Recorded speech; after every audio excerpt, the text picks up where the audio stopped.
All right, I think we're all good. Good. All right. And yeah, welcome to the Unholy Hour of Vampires.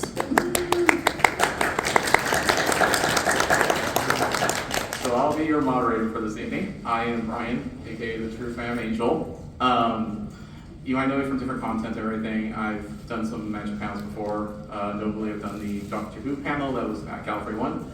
And then previously, the year before, I did the Excellent panel where we were discussing with the Latina and Latinx community about, reactions to the original block. So to give you just an idea of what this panel is, it's a bit of history. We're going to go throughout, all of Magic, just talk about vampires, what we saw and everything, but also just our reactions, what we think of it and such.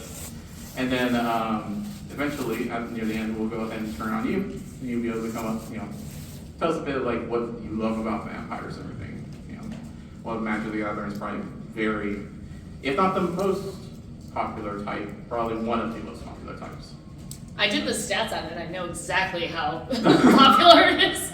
You just know exactly. I'm so sorry. I will hold back my laughter. Dragons are more popular. Dragons might be. We'll find out. But to introduce our lovely vampiric council, to start off. Someone who's already, you've heard enough already. My good friend, Taffy Toadpaws. Hi, everybody. Content creator and cosplayer. You may know her more about dinosaurs, but she loves vampires as well. Next up is a very lovely cosplayer on our lovely Bird of Paradise, Jackie Lantern. And up next, another content creator, another good friend, Jessica, Wizards of the Coast. And finally, and last but not further ado, is the very funny and very wonderful Dadjokes in Cardboard.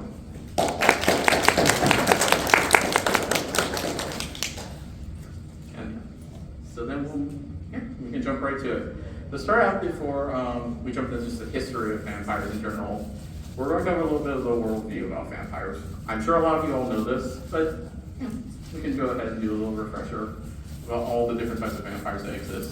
I think Jessica, you wanted to take this over. Thank you. So many of you may know this already, but the idea of the modern vampire, it's not really old. It all came from Bram Stoker's influence and then Anne Rice, an interview with the vampire. So this idea of the sexy, elegant vampire came from there. But before that, we have vampires as old as from Mesopotamia. The original vampire that it's known to be recorded in history is Lilith, who gave origin to the Hebrew Lilith that we know. She was a demon who ate baby's blood. But we don't only have women. The concept of vampire around the world, it's mostly focused on evil women who eat blood from kids and men. But Honestly, huge mood. But we have like a whole different moods for them, from dogs to birds and snakes, horrid creatures, even ghosts. So some of these examples, like dogs for example, are the chupacabra from Mexico, the loup-garou, the lobisomem. You can see it in the map. You can totally ask for it. We can share it. There are also the birds and snakes like the impundulu, the strix, like the original strix from Greece. It was a bird, and we have it in Magic. It's the little owl. We also have Peruchen, Betala, Nureona, and they are around the world. They are not a very specific area. Wherever you can go, you can find any type of different creature, vampire-like creature. And this is like, I don't know if you want to add something, since you're like also very into the story of vampires. Yeah, I am. So there's a lot of conflicting information with like I was telling you, the Lamia, which she is typically, she's one of the oldest, not the oldest, but one of the oldest, and her whole deal is, again, blood from men and children. But also, she was cursed and she would steal children from other people because her children were taken. And she's a big influence on a lot of, there's some influence of her and also an Egyptian vampire for the Interview with the Vampires. For Queen of the Damned. Yes, Queen of the Damned. For Lakasha. Sorry, yes, yes. And that's where a lot of that influence comes from, which I think is huge and very interesting. Yeah, but some, in magic, these like chupacabras or the streaks is treated as a different kind of creature, which is just like a fun fact. Like in mythology, they are actually vampires.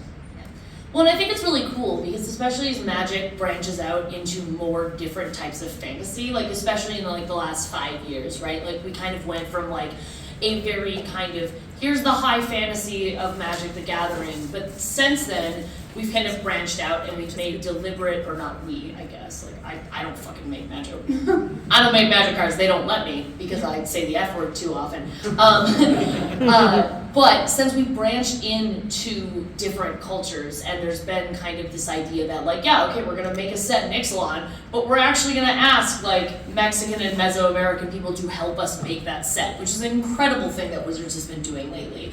And we love that actually, like, right? Like that's absolutely a thing that should be lauded and applauded because one, like, it's just what we should be doing. We shouldn't be telling stories about other people's cultures unless those people are involved, one. But two, it also just makes better freaking cards, right? Like, we want Chalupa Cabra because it exists, well, okay, Chupacabra, but like, I altered a lot and made them Chalupas, okay? But like, but it just makes a better card and you get like more texture and more like, emphasis to this world that we're making. So it's really cool that like, yeah, we have vampires in Innistrad, which are very traditional, like the Bram Stoker, like I am a hot bisexual who is gonna cause you problems with too much money, like goals. Yep. But also, we have the vampires from Ixalan, we have the vampires from like Khans of Tarkir, which are drastically different looking vampires, but there is like kind of a through line of like, this whole thing through like the read and the flavor of Magic the Gathering, which like, I don't know, I think is pretty freaking cool actually. So the fact that we even get to have this panel is like kind of a testament to the fact that we're doing the work and we have this amount of content to even talk about. So I think that's pretty cool. And we'll be going, as we go through the history so that we see all those different examples and maybe think about what we could see in the future, maybe for future vampires. Now that we know a bit about where we've been in terms of like the worldwide view of like what vampires are like, let's start with the history. Now to give you an idea, I've broken this up into kind of like different timelines. There might be slight puns here, so expect that, but this one is just more simple. It's the early days, it's the wilderness years. And with Magic vampires start from the very beginning. We get Alpha. In the very beginning, we get that very first singular vampire. And it's pretty interesting. River, did you have anything you wanted to talk about with the history of the origins of those kind of vampires? Yes. So, I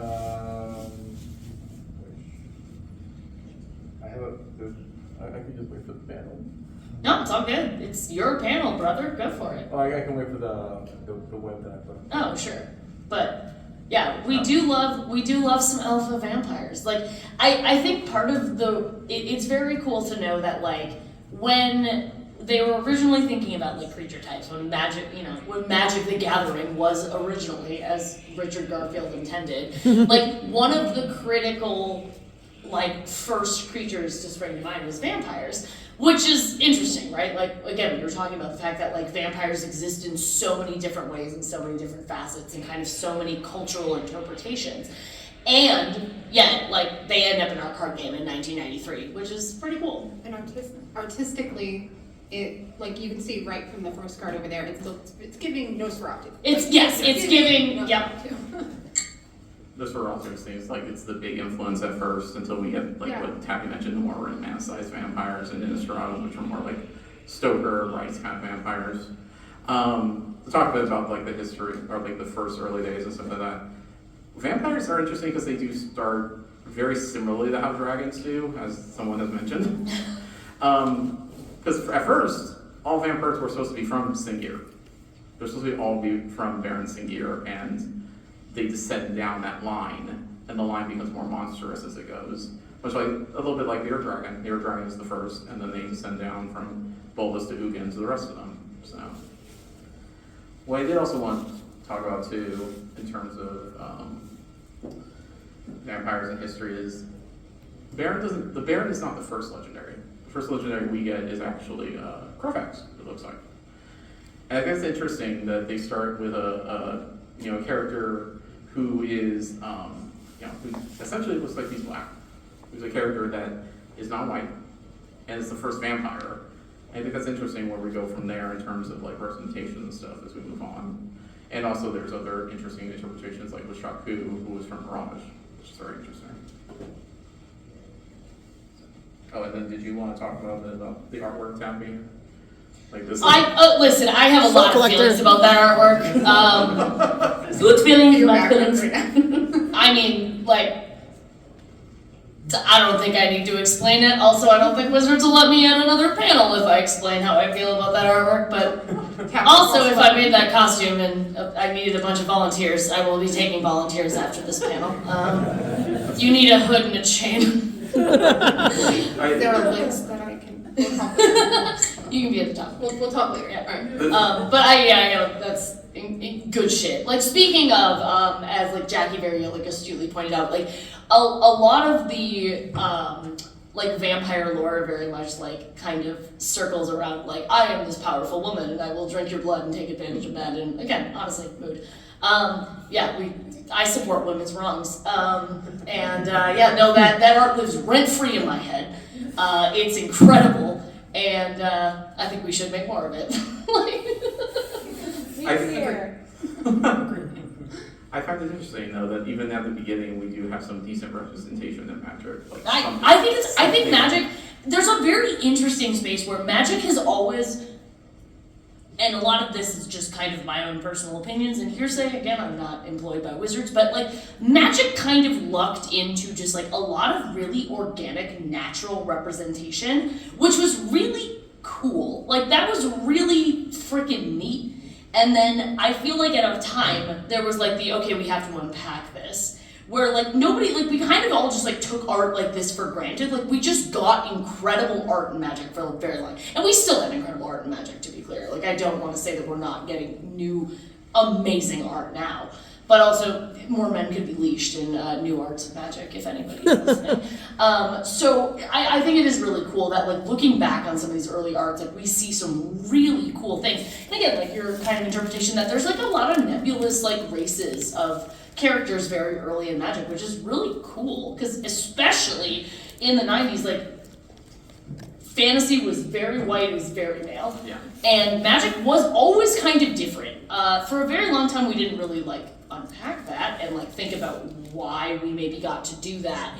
And now we're doing that, which is great, because we get to do panels like this, which is super cool. But the fact that we have the foundation of all this cool stuff is nice. It's nice to be able to dig back and be like, no, wait, like, we've always had cool shit, actually. Like, alright, I'm on 2. I'm gonna try again.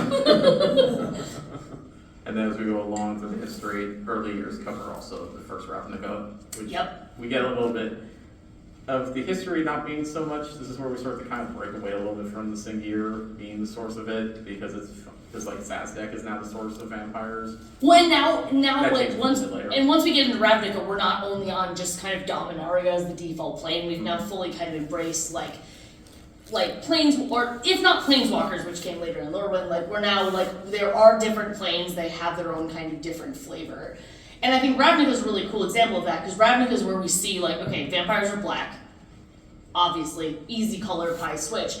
But then we get into Ravnica and we're like, oh, vampires are demure. They're like, they've got some glue in them. Like, they're intellectual monsters. We walk away from like the more blood-sucking. We love an vampires. intellectual monster, truly.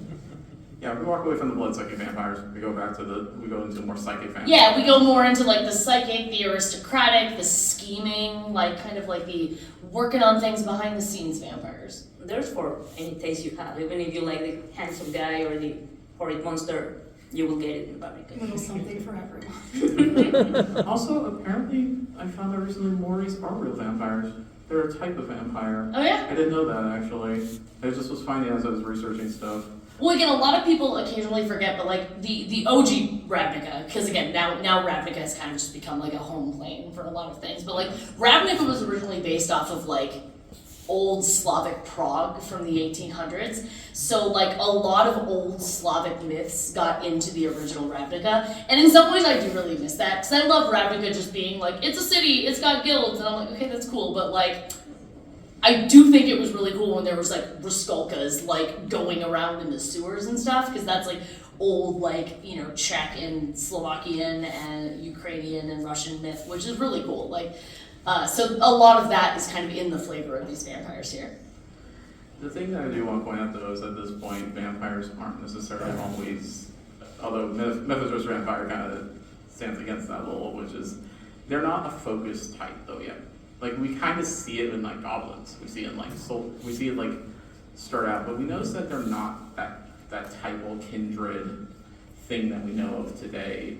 So we'll start with like legendaries and stuff and vampires that tie into this, but they stand alone. That's kind of their own thing for a little bit. I think that's interesting in the very beginning. But then as we go, once we hit I believe it's M9 and M13, that's when the push begins. Because then we get this vampire, which everyone hates when I flip this on a black card showing, which is Vampire Nocturnus. It's amazing. You ask me. I love it so much. But then, funny enough, this is actually where I started playing Magic. Because I'm just like, what? Vampires. Because growing up, when I learned, the group that I played with, they all had different types. There was a dragon person, and I'm not kidding you, there's a wall person. There's a person who loves... I'm still the wall person. I don't You're know still what you're talking about. I should have you two be yours. But this is where Magic starts to get the push. Funny enough, media-wise, it says M13, it is M9. I used the old other version. But what's funny is the one thing in media that's really big right now, and that everyone knows, is a certain book series that has shiny vampires. And This is right around the same time. Yeah. So as I remember, some people were just like, so they're doing Twilight. And that brings us to the modern era. Which funny enough is also when Modern came out. What? And and the very first set that we start seeing vampires even more as an actual type, like a focused type, was Godot's Zendikar. And what do we think about Zendikar? Like, what do we think? Like, I love the Zendikar vampires. I think they're like freaking really neat, especially because again, when compared to the idea of like this aristocrat in their tower with a lot of money and like a very kind of old, like proper aesthetic, and then you take Zendikar and you have like these feral wolf vampires who are like running through the jungles of Zendikar. That shit, it whips. It's so good. I'm never gonna be back on a panel again. no, you not you. There's going to be a panel about you. How many times can Tabby swear in a single panel? Let's find out. Well, what I find interesting too about this is another breakaway of the lore. Again, we break away again from Zengir. We wouldn't know it then, even though it was heavily hinted with like the design of Zendikar vampires with the hooks and everything, that they're connected to the Eldrazi. And it's more like later on, like battle and stuff, they'll start to like solidify that. But we start to be like, yeah, this is very different from the vampires then, and it's interesting. And like what you said, I first approached it because I was like, ooh, they're vampires. They're like predators. They're like the top predator on this plane, and that's really cool. That's something that is very much another unique take on them. And also we get the more famous vampire Nighthawk, which defines a type of card. This is also where we get our first Planeswalker as a vampire. Good old me, or sorry, Sora Marco. And many members of the community. A lot of people go feral for this guy. People love Soren, especially when we'll get there with like the later arcs. I freaking leave Prima arcs. So. But I also find it interesting that like I don't know, it's like the 12th planeswalker or so that's ever existed. Because like we all have 5 Norwyn, 5 in like Alara. And I think like Chandra or Nisa's in there too. Yeah. And we just get vampire. It just shows how like people are just interested. People love vampires. Well, I do think it's cool too, because the first black planeswalker was obviously Liliana, who was not herself a zombie, but like I do think that like when if you pulled, again, this is 100%, we're making stats up, so don't quote me on this, but if you pulled 100 people and you said like what's the most iconic like black kind of aligned creature, I think a lot of people say zombies. Where zombies exist in an interesting space because zombies themselves like are kind of brainless meat automatons, so they can't themselves be a planeswalker. Like there's not a zombie planeswalker. There's their necromancer controlling all of the zombies. Whereas the next black planeswalker that we get is Sorin, who is himself a vampire. Because when you're a vampire, you are not only you're obviously monstrous and you have this monstrous capacity, but you're also like an intellectual. You're also an intellectual. Jordan Peterson could never. So then you also become like you're a monster who has like some amount of agency, which is like pretty distinctly different from Liliana, and you can see it like reflected in the like mechanics of the card. Like Sorin doesn't make like dudes in his initial card. He is himself a vampire. He does stuff. Whereas like Liliana is like I am the master of zombies. I do things. So. He's also a tormented guy, so. White-haired anime boy, yeah. We love a troubled man. Before Blaze walk away, do we have anything else about Zendikar? The first time we got here and everything that we want to talk about? Anything about the history or such? Anything about The Eldrazi that inspired the vampires on Zendikar was Ulamog. Because it was the worship of the idol, right? Mm-hmm. And then Ulamog's influence affected the 5 major families on Zendikar. Yeah. Well, yeah. Did you want to talk about the Blood Chiefs? I didn't know if we had time to talk about the Zendikar walkers, the Zendikar vampires, so I know we only have a little bit of time today. But to confirm, yeah, there are Blood Chiefs, and we'll see that too. There's a lot of families, which is unique again for different types. And they keep bringing it back with vampires too, because we bring it back in Innistrad with like the idea that vampires have like a lineage. So we can return to Mirrodin. We get back to them. Vampires now have a new look. There's a little bit more kind of these long nails, kind of the metallic look to them, like a lot of Mirrodin stuff does. Kind of emulating a bit of the Mythodros Empire from the beginning. And did you the history of that being, well, sure, right, otherwise we don't actually know much about the origins of the Mirrodin vampires. We don't know if they've been taken to the plane like everything with Karn, or if it's more just they kind of just came about. I did try to look into that, and I could not find anything. Yeah. yeah, sometimes they're just like, oh, we need a black creature, It's put vampires on it. Surprise. Same way you give rats. Maybe, We vote. maybe the next time we go back to Mirrodin, we'll get some more vampire lore. That would be nice. And as we move on, we move to the biggest thing, the one that we all know, Innistrad. And Innistrad, if Zendikar brought the focus, Innistrad blew it out of the park. People love vampires, and this is where we get the more traditional. This is, well, traditional in the sense of Bram Stoker, what we know in mass media at this point. Yeah, like The romanticized, like. yeah, Euro-coded vampires. Like, hey, here, this is maybe Transylvania actually Yeah. coded to magic. So So we get Fancy Olivia, which is the one that, everyone loves. Sorin comes back again. We get some of them, yeah. We get Blood Arts, we get things that work and inspire freaking, deck techs and his aristocrats had Blood Arts and such in there, as well as, I didn't feature it here, but Falcon Arc Aristocrat was one of the ones that named pretty much that deck type. Yeah, even if you didn't like vampires per se, if you are You're competitive wrong, playing, you first were of all, but- playing vampires because it was the day that was winning at the time. Yes. Don't listen to the werewolves. And look up the history, did you want to take over? Yeah, so on Innistrad, the vampires are primarily Grixis. And as most of us know, Edgar Markov is the progenitor vampire on Innistrad.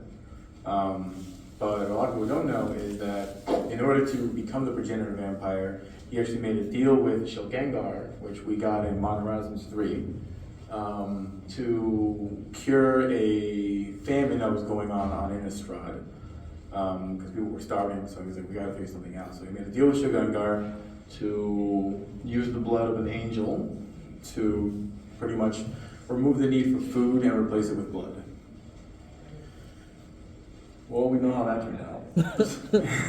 Pretty good. We got the 4 families. We got the Markovs, the Voldarins, the Stromkirks, and the Falcon Wraths. Now, in Magic's history, I wasn't able to find who the progenitor of Falcon Wrath was, because I guess we just haven't gotten that yet. We haven't gotten their card. We just know the only description I know of that exists is they were a falconer. They literally had falcons. Yeah, that's pretty much all we got so far. That's all we know. But I don't want to spend too much time talking about Innistrad, so I will talk a little faster. Edgar turned his grandson into he transformed Soren, which was his grandson, and during that transformation is when his Planeswalker spark ignited. Then the family marched against Nahiri and the cultists after Nahiri used her lithomancy to pretty much vaporize anyone in the castle. Then we have the Voldarins, who pretty much live they pretty much have like a city's worth of castles and fortresses on Innistrad. We have the Stromkirks, who I thought was really smart of them. They took the woods that surrounded their area and they chopped them down and turned them into furniture, boats, houses, things like that. So that way people wouldn't use them as stakes against them. I was like, We love a capitalism. That's just the capitalism talking. well, in this day and age, you gotta go with the times. I mean, speaking of capitalism, we can go back to Ravnica. And now a new guild has gotten vampires as well, the Orzhov Guild. Now we get the psychic vampires. We get the Orzhov vampires who have that blood, because there's so much blood on that artwork. Well, and Orzhov was always like very uniquely suited for like a very traditional interpretation of vampires, right? You're like, I need an old stuffy dude who has a lot of money who sits in a castle. It's like, okay, cool. Like, here you go. Here's Black White. We have you lined up. And then we get to Tarkir. And Tarkir is very interesting with their types. I love the look of them in terms of like the giant teeth and everything. I just wish we knew more about them. They're kind of a little bit just there. Yeah. I like it. We know they're kind of associated with Sultai. Well, Keru is a part of the Sultai, so Yeah. they're like part of the Sultai. But also, again, now we're getting like even way more than what Tarkir did. Now we're getting more into the like we don't even know if these things are conscious or not. Like we don't even know if these things have names or words or language. They're just like very hungry, bloodthirsty like monsters based on some cool mythology from that region, which is sweet. And obviously, there's absolutely a conversation to be had about the way that like the interpretation of the cultures was done initially in Tarkir. I recommend Spice 8 Rack's like 3-hour video on it, actually. Incredible stuff. Honestly, any of Spice 8 Rack's videos are great, but specifically on Tarkir, they did an incredible one. And again, because we love the fact that we see this, but we are also like allowed and it should be encouraged to be able to like criticize it. Like, okay, like we love that it was done, but like, could it have been done in a slightly better way? Probably yes. And that's good to have that conversation. But it's a good start point. Yeah. You have it and then you can improve it. Yes. And this is a fresh point for a different kind of vampire that maybe people didn't know before. Mm-hmm. So what I hear is that now we know that we're going back to Tarkir and Dragonstar. I know we're focused on the dragons, but like, can we get a few more? Can we get some more Maybe some interpretation? lore, some Dragons stories. and vampire, then you have the perfect set. And as we move on, through this era, this is where we basically go back. We go back to Zendikar, we go back to Innistrad again, and we get more of the ones influenced by Emrakul. They add Madness, which I think is actually like superb, and I think ties into something we get later on that I'll look over. But at this point, again, this type is so popular. When they do the commander decks, they have like 4 like extremely popular types. It's cats, it's wizards, dragons, obviously, and frickin' vampires, and unfortunately the most notorious vampire commander ever. But I will let you know I've stopped apologizing for Edgar. I'm so sorry if I play this against you. Listen, game's gotta end. Game's gotta end.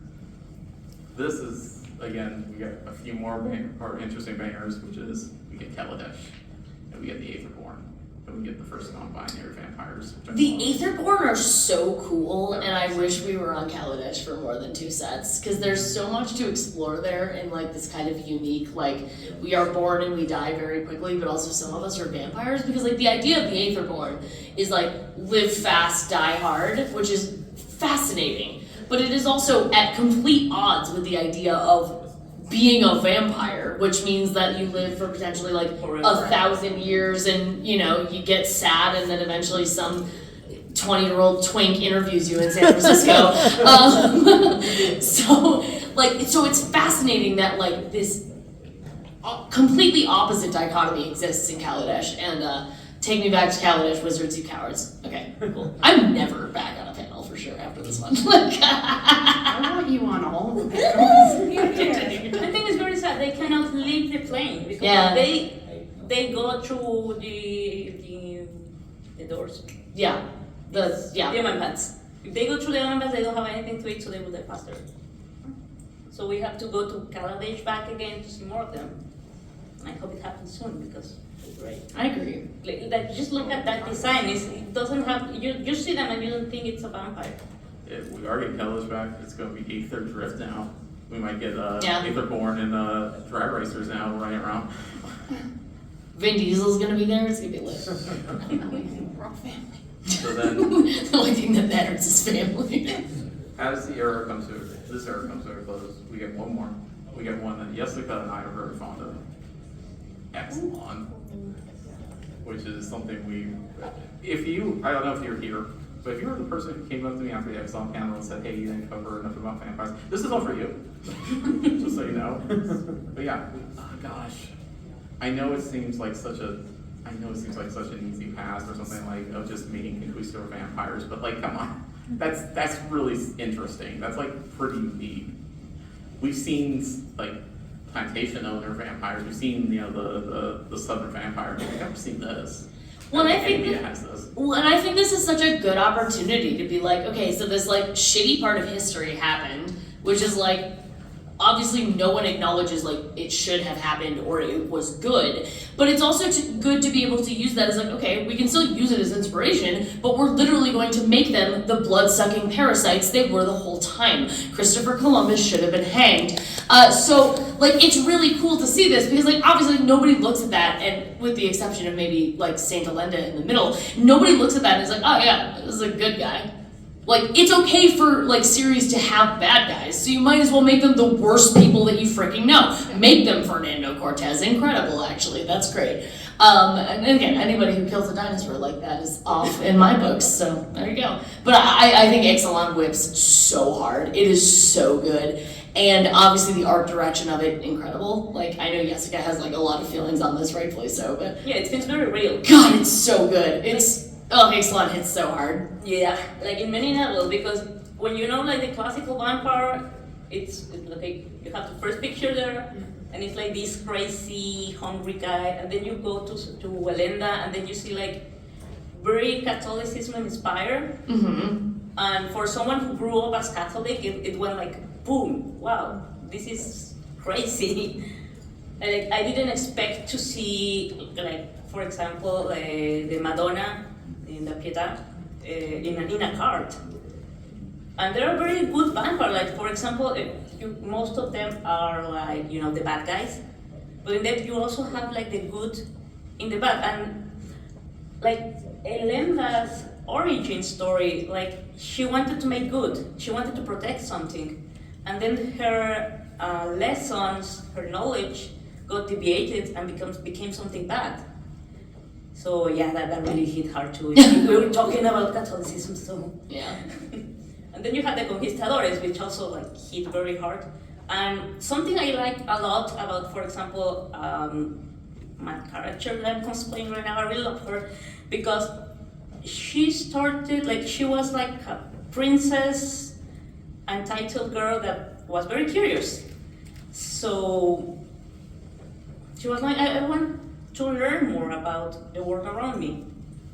So I would go in an adventure with these people with power, and then I find out that they are not as good as I thought. And I meet a father figure who wants to protect me, and we get along, and we try to protect this little random guy we found, Kellan, like in danger. And then from there, she grew up like as a person. And then she's traveling through the Omen paths, like learning, studying, learning from the people around her. Yeah, like something I really know about, I like about the story of Kellan. It's not Kellan himself, it's what he's doing with his friend. Yeah. So that's very interesting, and it was a very, very good decision lore-wise. And then we have another unique origin of the vampires too on the Ixalan. Jessica already covered it, where part of it's from Rwanda, but. Or you want to cover it? You got Yep, that's okay. So everything started with the immortal son, that it belonged to the vampire clan, but it was not vampires, they were the conquistadores. So Elenda was a nun, a warrior nun, badass, who wanted to protect. Say less, I'm in, like, confirm. Yeah, I want to be also warrior nun, so. She made a deal with Aklasots when the immortal son was stolen by a sword, with a sword, yes. And he offered eternal life to continue looking for the eternal son. So it was not, she was not looking for power, she was looking to finish her quest to find a lost treasure of her people. Since she had a lot of trouble finding it, she passed the curse to her crew, and that's how the vampirism spread through Ixalan. So she then afterwards, from all the, she was venerated as a saint for giving them like this immortality and just depending on blood to subsist. But you know, her message got distorted. The vampires still were looking for the immortal sun, but in the process they were conquering areas that were in peace without them. So the war started, went like crazy, and in their desperation to find this immortal sun or find something they could get, they wanted to meet their god, that it's Atlasots, that it's based on an actual Maya god. I forgot the name. Kamasots. It's not even a vampire, he's just a bat. He's the big bad. He's a big bat. He cuts heads, but he's a nice guy. They were looking for the god. So they went to the center of the plane, and that's where they find him, and Atlasot has the power to turn them into demons. So now we have in this plane the demon vampires, which is, I think it's very cool, because they undergo a transformation that looks like, I don't know how to explain it, probably you'll have the words for it. It's Sick as fuck. The words for it, I think. I really like it because it's It looks feral, crazy, demonic. And yeah, when Elenda woke up, she found out that her words had been distorted, and she was very sad and very angry.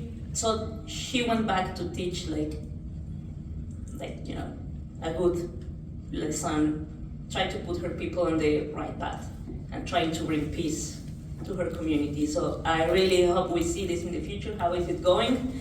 How the vampires of Ixalan are growing up as characters.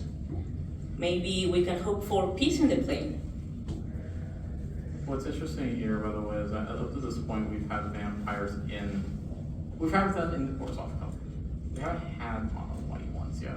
I want to point that out too, that this is actually the first time we see a mono white vampire, which is fascinating because then eventually we will start this. We also have mono red, we saw mono black. We haven't seen mono green or blue, but we saw mono white, and it's like, yeah, it makes sense. It ties to that sense of like, it's a very, as it is with them, that distorted kind of version of like what white represents in its color identity. So then as we move on now, after that banger, we go from Dom, which is pretty much what I'm defining as the present era, Dominaria to Dust. More. We go with Vagabond. I love this card so much. Like, this art just lives rent-free in my head. I love freaking Battle Bonds so much. Gavin Barry, please take us back there, I beg. Will you cosplay one day?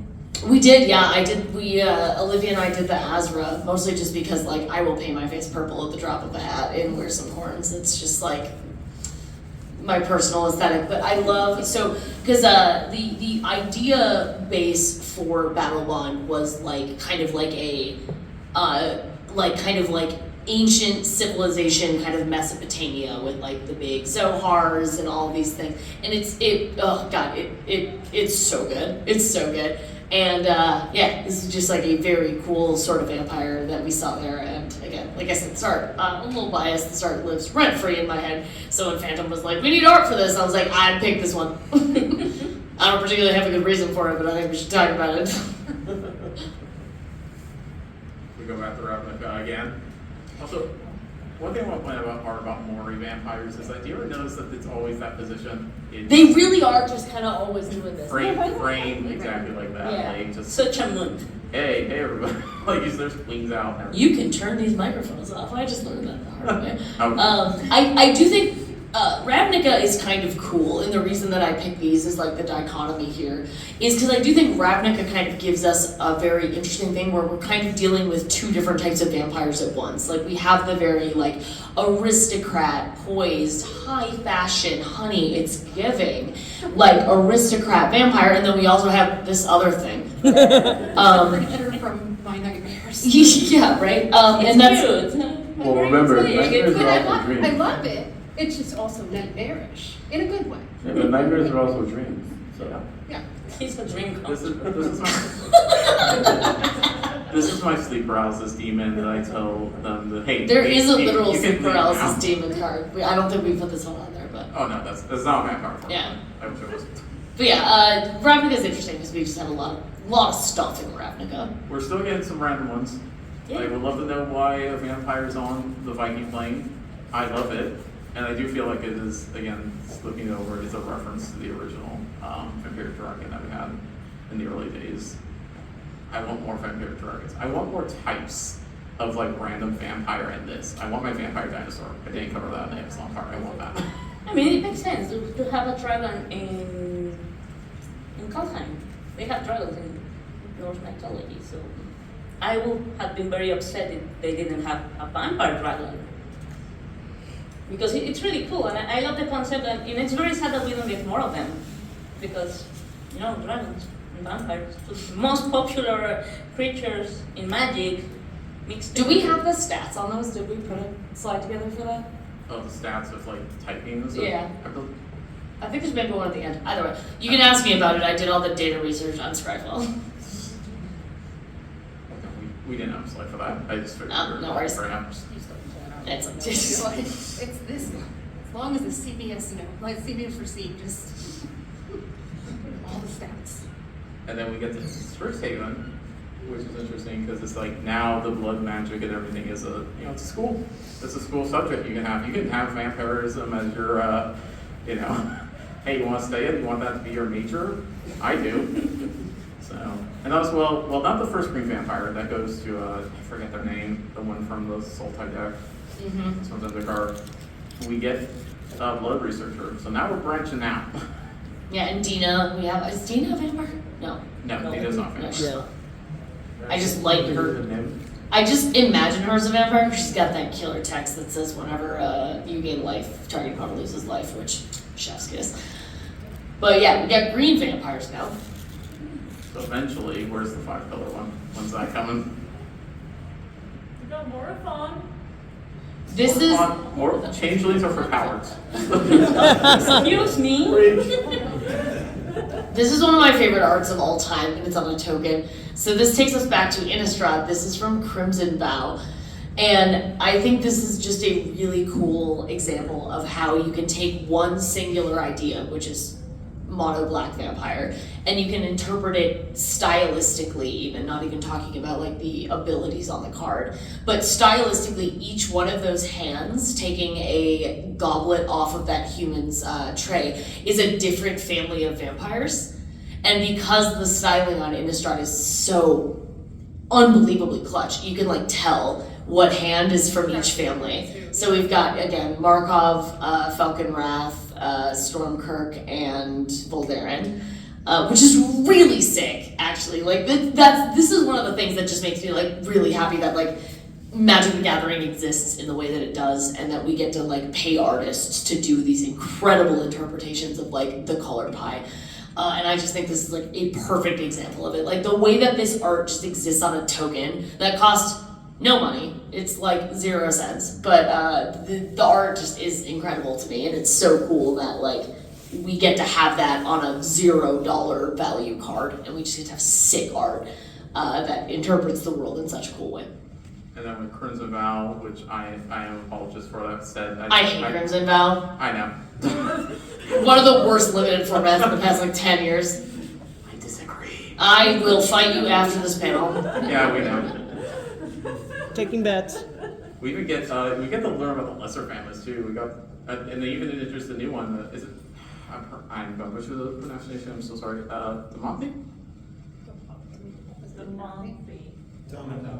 Yeah, did not. Yeah. Thank you. The ones that are associated with demons, who drink demon blood.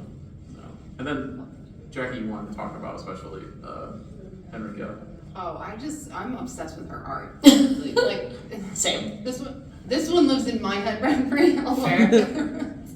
But no, I just think like the angle is such an interesting, like with her specifically, the angles are always like an interesting, like so you got it upwards, downward, whatever, just to really focus on all of the like, I don't know, sexy glamour of her outfit. I don't know. She's a whole vibe. Every time I see this come up, I just think of like how beautiful the art is.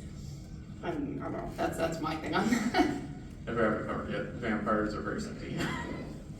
Yeah. They're fancy. Yeah. Did you say fancy or sexy? I thought it said sex. Oh, I said sexy. It's Yes. not fancy. Yeah, Oh, both. gosh, I'm mumbling. Yeah, All of the above. all vampires, Correct. Even Yes. the creepy ones, like, especially Yeah. the creepy ones. Yeah. Yeah. Oh gosh, I don't know. Isn't there something like people are like, would you get that? Like, Oh, yeah. hear me out. yeah. This is not a hear me out. These are all objectively attractive vampires. I'm not here to be a coward. All of these are wood. I will absolutely get sent home by Watsy if we talk about my hear me out list, so we're not going to. And then there's River's favorite. Yeah, My favorite too. We've got my sweet summer child, Odric, Bloodthirst, who was turned into a vampire by Enrica, as portrayed in the Hero's Downfall card. In the flavor text, it talks about him getting bit and turned into a vampire. And then he goes on to use his vampiric powers to fight the good vampiric fight against the vampires. Listen, we love Blade. Iconic, There's actually. only ever been one Blade, there's only ever gonna be one Blade. it was an upgrade for a drink. So this was my brainchild, mostly just because if I pick a team, I want to be on the winning one because I am a petty bitch. So vampires are just objectively cooler than werewolves, and I have the stats to back it up. So we brought werewolves have drastically less cards. Also, sometimes they smell bad. And two, if you look at the amount of keywords that vampires have had over the course of their existence in Magic the Gathering, let's not talk about the fact that they've been there since the beginning, whatever, it's fine. But we have a bunch more keywords and a lot more place to play with in vampires. And again, Phantom talked about that a little bit also. It's because vampires are basically, we just own the Mardu slice of things, whereas like werewolves are very much stuck in Gruul. It's true. Like, sucks to suck, I guess. I guess there's one blue werewolf, one black. Well, I mean, we don't have to talk about that one. It's But fine. I did forget to put one on here. The most powerful keyword in Magic's history, probably eminence. Yeah. Yeah. Well, yeah, but the one guy, like, it's fine. It's the one guy. You know. Sit down, Grandpa. Werewolves can be proud. They got a mono blue werewolf. Well, okay, it's not telling mono blue, but for front face, it's mono. Before we got a freaking mono blue vampire, which seems really weird to me. I feel like that should be existing somewhere. They are fluffy. Cute. And then we get gangster vampires, which are like historians, which I also think is wonderful. I love the maestros. Yeah. We get Infinity and our poor customer service vampires. I know. They're not happy. This is also like a super aside, but if anybody's interested in exquisite sci-fi literature, there is a book called Blind Sight by Peter Watts, and it has the single most lovely instance of hard science vampires in a sci-fi setting that I've ever read. I highly recommend it. Like, it literally is like one of the coolest books I've ever read. I think about it all the time. It lives rent-free in my head. It's Blind Sight by Peter Watts. Dude is literally a Canadian marine biologist who knows way too much about orcas and how exactly horrible they are. And it's delightful. Highly recommend it. So vampires in space actually absolutely exists, and it's close enough for me to be able to talk about that. So, not a tangent. It was relevant, I promise. And then we get.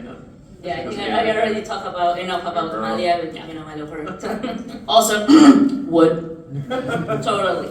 Is that even a question? No, but I just wanted to say it. That was No, I had a conversation with the artist of the original art, not the variant, and she told me like, okay, I wanted to make this funny, nerdy, but clumsy vampire, and I found that like really cute. Like, Yeah. she wanted to portray herself in that card because she considers herself a nerdy, clumsy god. So yeah, every time you see that card, it's like she put her heart in that card. Again, wood. I also do want to point out that I'm a big fan of all the excellent treatments in here. Especially Yeah. the vampire ones are like rad. So Yeah, I really went hard with that one. Like, crazy. Going about the Replica again. We're covering some of the same planes over, but we got Errata again with those lovely like fugitive crime vampire.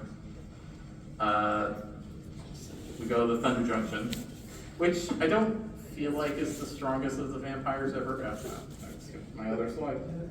But Well, I feel like Thunder Junction was a lot of like, it needed. put everything in a blender and put a cowboy hat on it, which, you know, Fan service.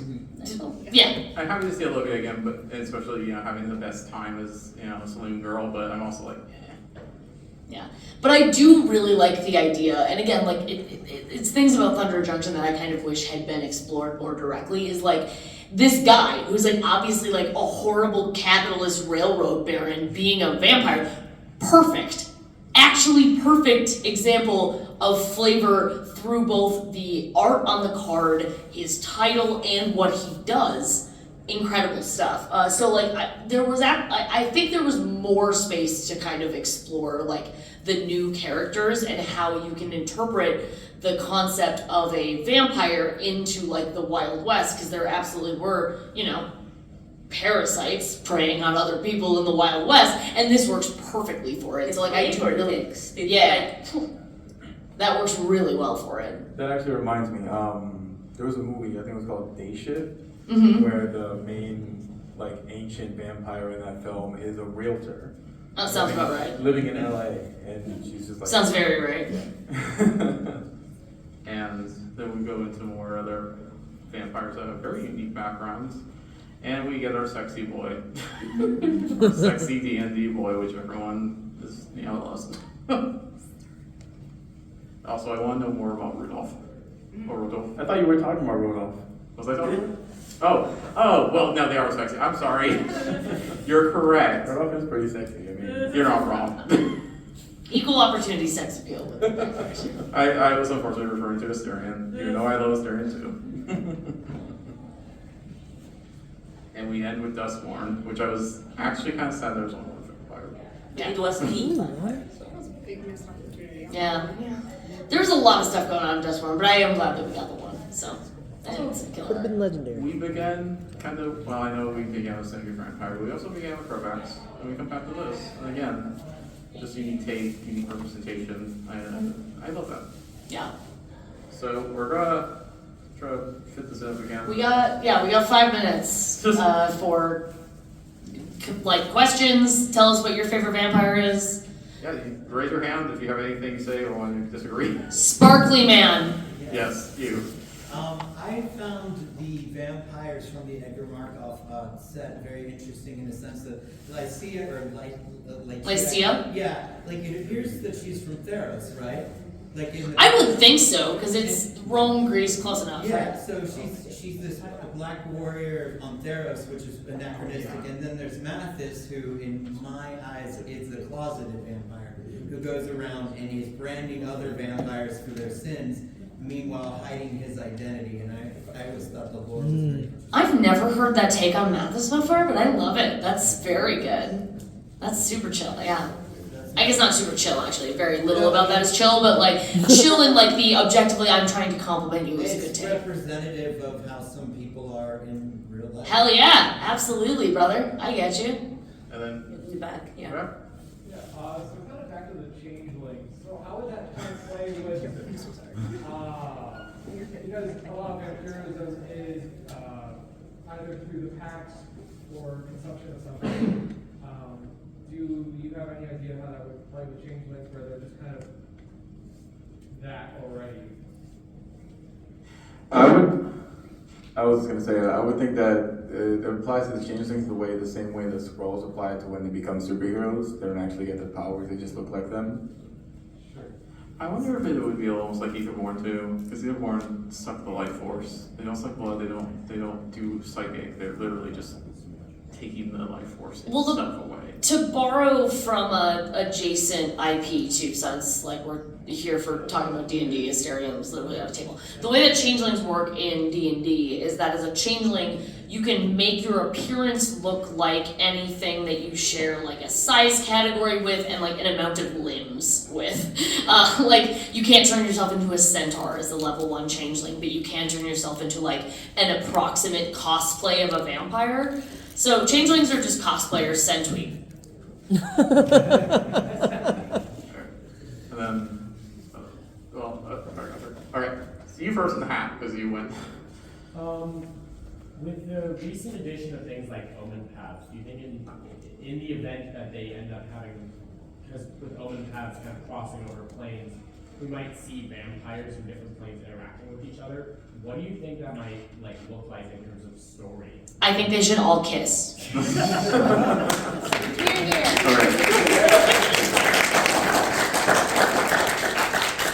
Please, I just want them to answer where Baron Singier went, and then he's just like amassing a giant vampire army. Like he's grabbing all of them, being like, yeah, this is like the weird end game of vampire, like finale or something. I do think that is a really cool like possibility, and again, like I don't have a real answer other than the fact that I think they should all kiss, which I do think is a real answer. But I think it's really cool that we get to ask that question, if anything. Like I don't have an answer for you, but I think it's a fantastic question. I don't think they will do it because it will become too complicated. Like imagine this wild non-sentient vampire running free in Innistrad. The fighting between each other. They will definitely fight after they kiss, so Or kiss after they fight. like, whatever happens, they will fight. You're not doing anything less to sell me on this, actually. I am more into I'm taking notes for my AO3 Yeah, account otherwise there. I think it's complicated, but Yeah. it will be cool if it happens. It will be very cool to see lore-wise. You in the rainbow shirt. Yep. Yeah.